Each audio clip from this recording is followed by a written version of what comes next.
Good day everyone. I am Regeline Cantilan Baniga, and today I will be going to discuss continuing the report of Mr. Pragat, which is the disturbances created by. So, there are many factors that can disturb the forest. So, as the first reporter said, it is the wind, the volcanic eruption, ice and snow, and fire. And now, let's continue it. So, there are also disturbances created by flood, insect, human, and disease. So, before we begin our discussion, let me ask you something. What is disturbances, di? So, disturbances, it is an act of disturbing someone or something. So, in a simple term, ang disturbances, mo ni siya ang makadisturbo sa usa ka butang. So, first is the disturbances created by flood. So, floods create widespread disturbances by focusing loss of life and property, damaging infrastructure, disturbing essential services, triggering earth crisis, and impacting the natural environment. So, when we say widespread, which means dako siya, which is dili lang siya naka-apekto sa forest but also naka-apekto po siya sa human. It can cause of losing life. So, why naman makaingon ta og mga losing life? It's because some people will die kay tungod ang baha is dili na siya kapugan mo dako siya, and human ang ubang tao is dili na sila maka-survive. And also ang mga infrastructure nato ato ang is mga kuan siya, mga guba, then ang mga dalan, ang mga building, ang atong mga property is mawala pod siya. So, some forests will depend on flood event or renewal, and for natural supplement, mangrove forests depend on regular tidal flood for certain stages of succession. So, ang mangrove forest, kay kuan siya kanang nag-depend siya on regular tides. So, ano nang nag-defend man siya sa regular tides?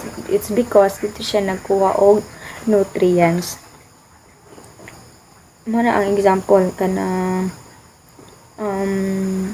mangrove forest. So, floods may arise from lakes and rivers located at inland and a higher elevation, or some seas and the ocean located at lower elevation. Floods can be catastrophic and can promote moderate to severe changes in forest dynamics. So, ang floods, syempre, nagikan siya sa rivers, sa seas, sa oceans, and kung mapuno na siya, muna to siya ang mahimong flood, which is mag-awas ang mga tubig, then muna to, mahimo na siya ang flood.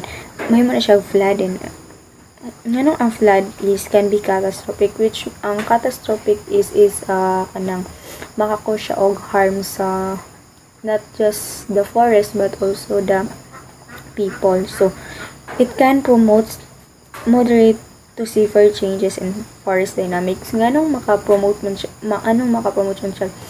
forest dynamics? So, if mag-flood is mga tumba ang mga kahoy, then human makahimo na rin siya forest dynamic, which is mabag-o na pud siya. Example, take a look at this picture. Example na during the flood, after the flood is mga kuan rin siya, mga bag-o na, dili na siya para atong una nga wala pay flood nga na occur. So, next is disturbances created by disease. So, a forest disease can impose a substantial disturbances on a forested ecosystem and the natural resources contained with it. So, ang disease, it is an entity that disturb the normal function or condition of a living organism. So, when we say disease, mo ni siya ang sakit na that can disturb the normal function or condition of a living organism. Ang disease is dili lang siya sa forest but also sa human sub. So, disease are caused by pathogens. So, what is pathogen? It is tiny organism that can, if musulod sa imong body, is magkasakit ka. It is the viruses, bacteria, fungi. They are also commonly called germs.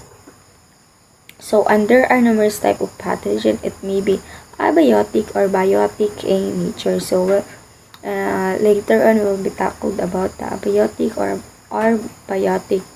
So, for instance, if a plant disease kill a dominant tree species in a forest, the loss of tree cover may lead to reduction in the provisioning and supporting ecosystem services. So, nganong ma-reduce man ang provisioning? So, when we say provisioning, it is a mga tangible na atong makita, mga tangible things diri sa ecosystem, like the food, the water, mo na siya ang provisioning. If magkasakit ang kanang forest, so syempre mawala na tay pagkaon, so ma-reduce ang provisioning.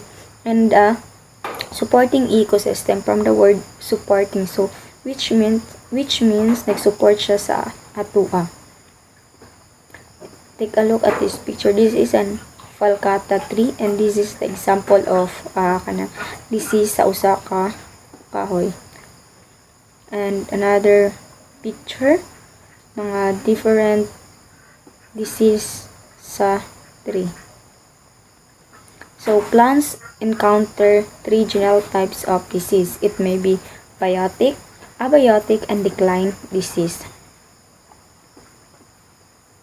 So, when we say biotic, it is from the word bio, which means it is kanang buhi siya, kanang it is a living organism.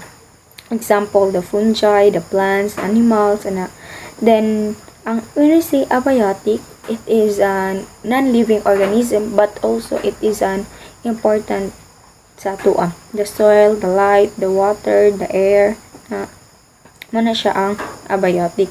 And when we say decline disease, it is a combination, or it may be or either biotic or abiotic. So, biotic plant disease are product of the interaction of plants, their environment, and the particular pathogen involved. Symptoms may include those that are plant-specific, in which only part of a plant is infected and the spread of the infected area is not visible. So, when we say biotic plants, is when plants get sick from living things like germs, often because of how plant is surrounding and the germ all interact. Sometimes you can see the sickness only certain part of a plant and you can catch and spread. So, ang example sa part sa tree is leaves. So, pag mahibalan na to nga naay sakit ang isa ka tree, so makita na to siya sa iyahang leaves kani sa abiotic. Kasi ang abiotic kasi is siya because of ang biotic is an non-living or germs all interact. Sometimes you can see the sickness in a certain part of a plant and you can watch it spread. So, when we say kanang biotic plant, makita ra nimo specific nga part sa tree kung unsa didto ang naa-siya'y kanang sakit. Like for example, sa dahon, makita nimo siya nga ang dahon is kanang ang isa ka tree, kung iyang dahon is naay sakit, is kuan siya kanang kanang murag na siya kinanan sa mga pesticides. Next is biotic disease in a forest plant are caused by living organism like fungi, bacteria, viruses, and nematodes. So, kaning when I say kanang biotic disease, cause siya sa mga living organism. So, when we say biotic, which means living organism. So, nag-cause siya sa living organism like fungi, bacteria, viruses, and nematodes. So, unsa din ang nematode? So, it is kanang more siya worm bitaw, earthworm siya. Take a look at this picture. This is an example of an biotic disease. Kanang dahon. When we say nga kuan siya biotic, it's because of kanang caused siya by unliving organism. So, makita nimo ang dahon is na siya kanang different kind nga na siya. Ang uban dahon is magkulo-kulo, din ang uban is na siya murag something yellowish siya. Next is abiotic plant disease. So, abiotic plant disease are caused by agents such as temperature extreme, nutritional imbalances, soil deficiency, and moisture stresses. So, ang abiotic plant is nag-cause siya sa like temperature extreme, kanang sobraan ang kainit, may nasobraan ang kabugnaw, nutritional imbalances, na dili siya ma-balance ang like ug daghan siya kompetensya dito sa iyahang gitamnan sa isa ka tree kay na siya nutritional imbalances. Soil deficiency, like ang soil is dili siya healthy. Abiotic disease symptoms or plant specific are usually uniform across the plant. Ano siya ang ang plant gets sick from things like extreme heat or cold, not enough nutrients in the soil, harmful gases, or too much moisture. These are called abiotic disease, and they usually affect the whole plant in a similar way. Ang katong biotic plant disease is nara siya specific na part sa tree, while din sa abiotic is na siya whole plant in a similar way na siya kanang magkasakit. Example ani ang iyahang dahon kay na yellow, it's because nasobraan ba ni siya sa init, or it may be walay nutrition ang isa ka ang iyahang zoonotic or biotic factors in their development are typically associated with blight or dieback. Decline plant disease symptoms affect the pollution consisting of both disease and the dead tree. So, ang decline disease in plants happen because of either living or non-living organism, and they usually make the plant get sick and start to die. Some trees get more affected others, so you might see a line sick and dead trees in a forest. So, ang decline plant is kanang it happens, it's either living or non-living. So, abiotic vectors. So, vectors. So, ang kalunatan sa meaning sa biotic kay abiotic, it is kanang non-living organism. When we say abiotic vectors, or when we say vectors, it is generally refers to something that transfer an item from one place to another. So, abiotic vectors can cause plant disease. These include, among all others, soil condition, winter damage, and air pollution. Muna siya ang sa kanang abiotic vectors. So, when we say soil condition, mineral nutrients is too little or too much moisture. So, excessive salt concentration. Muna siya ang sa abiotic vectors ang iyang soil condition. Winter damage, it is the rapid temperature change. And next is the air pollution. It is a weather condition. So, next is biotic vectors that can infect animals, small invertebrates, and plants. So, ang biotic vectors maka-infect siya sa animals. When I say small invertebrates,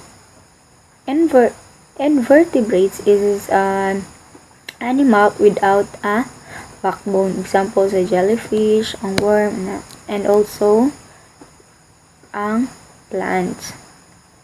So, next is disturbances created by insects. So, insects cause disturbances through direct damage to crops and property, such as defoliation and structural decay. They also act as vectors of disease like malaria, Zika virus, and Lyme disease in humans and animals, and can cause allergic reaction from bites or stings.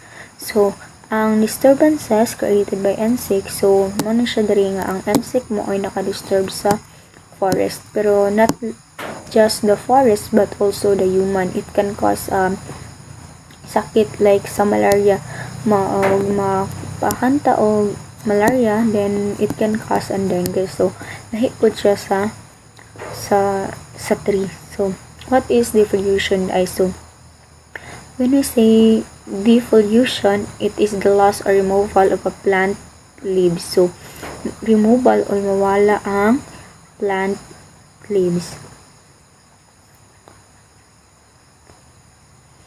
So, ang kuan po ang insect, mga nung makadisturb siya, it because it can damage the crops and the property.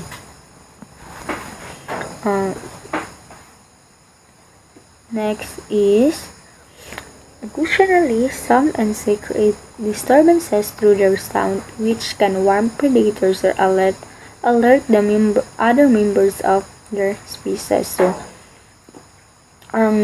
another po nga disturbances nga ma-create sa insect is through their sound. So, what is an example of an insect? So, take a look at this picture. This is called cicades. Muna siya ang examples sa insect na that can disturb through their sound. Saba man good siya.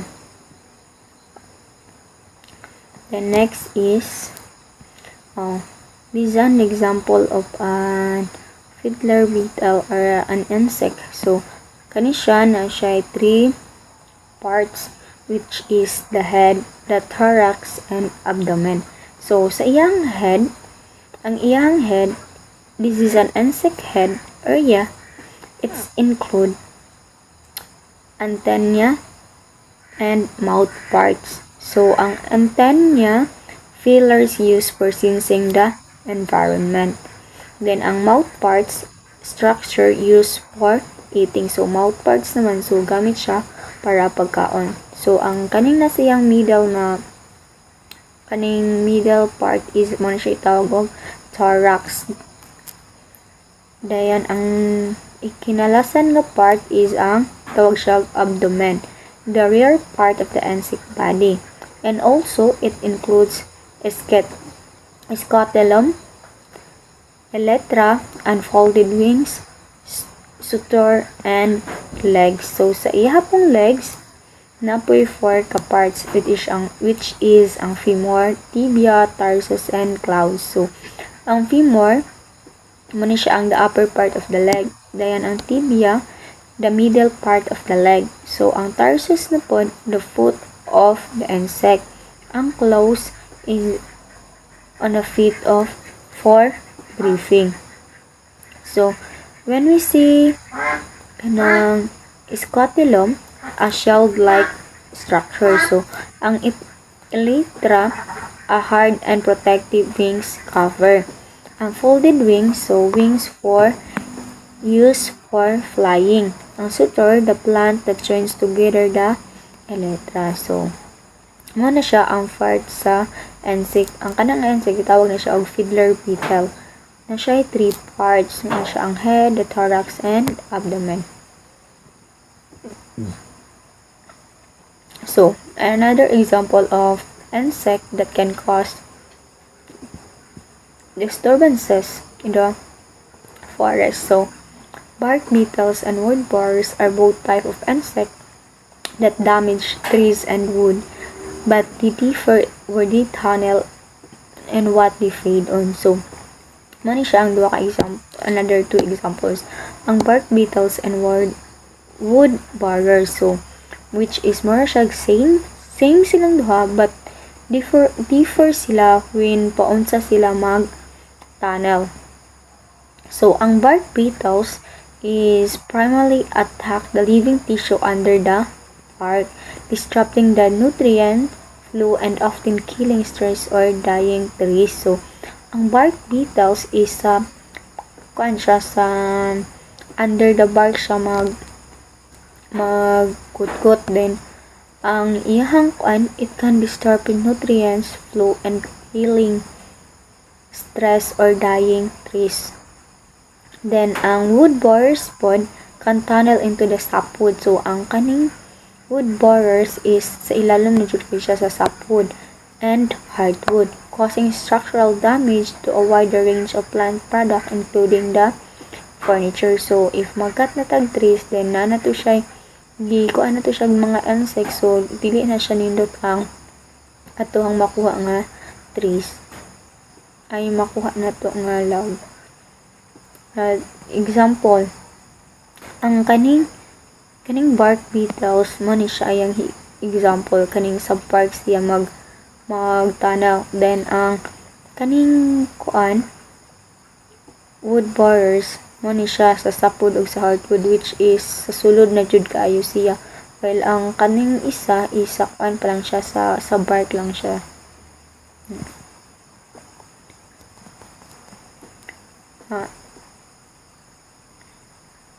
So, disturbances created by humans. So, human can disturb forests in a number of ways, from developmental action to a harvesting of forest production. A transition from forest to non-forest use is perhaps the most important human impact on the land. So, also, the human can disturb the forest. So, unsa nga ways maka-disturb ang human? Like, human is the one who cut the trees, but di ka na mag-cut sila trees, but dili sila dayon magbalikan og tanong nila. Dapat, if you want to cut trees, dapat kuan sa kanang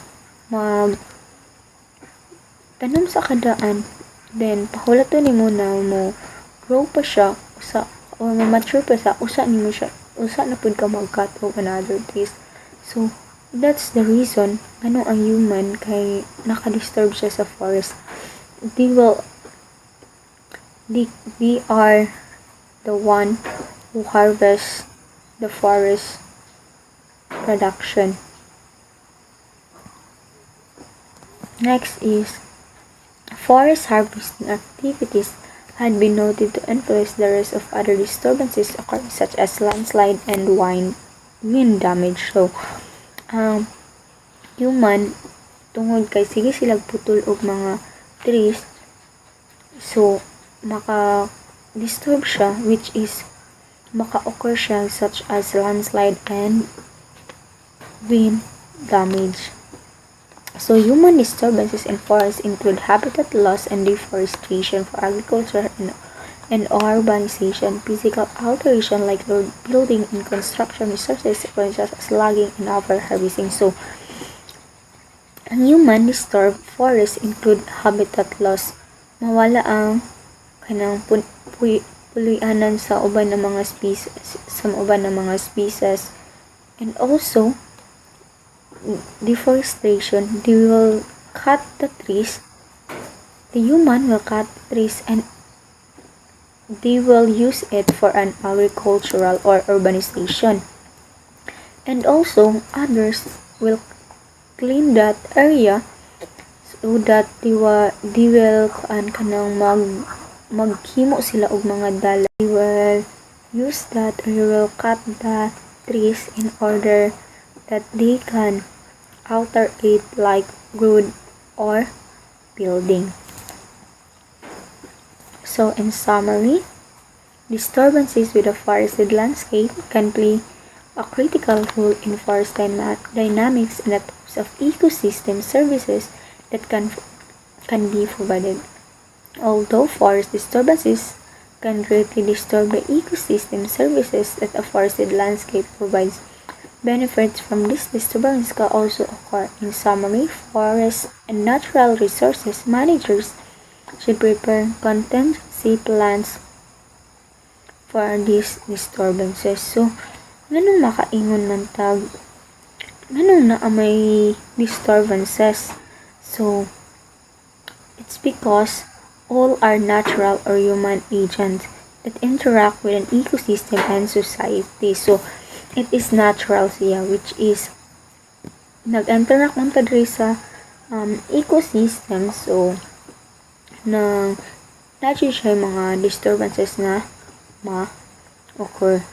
So, ang disturbances, not just the fire, the volcanic eruption, the ice and snow, the flood, the insect, but also a human can disturb the forest. It can bring disturbances into our forest. So, we as a human, we should kanang take care our environment. So, alagaan ito ang forest. So, kita ra pud ang mag-suffer at the end. So, that's all. Thank you.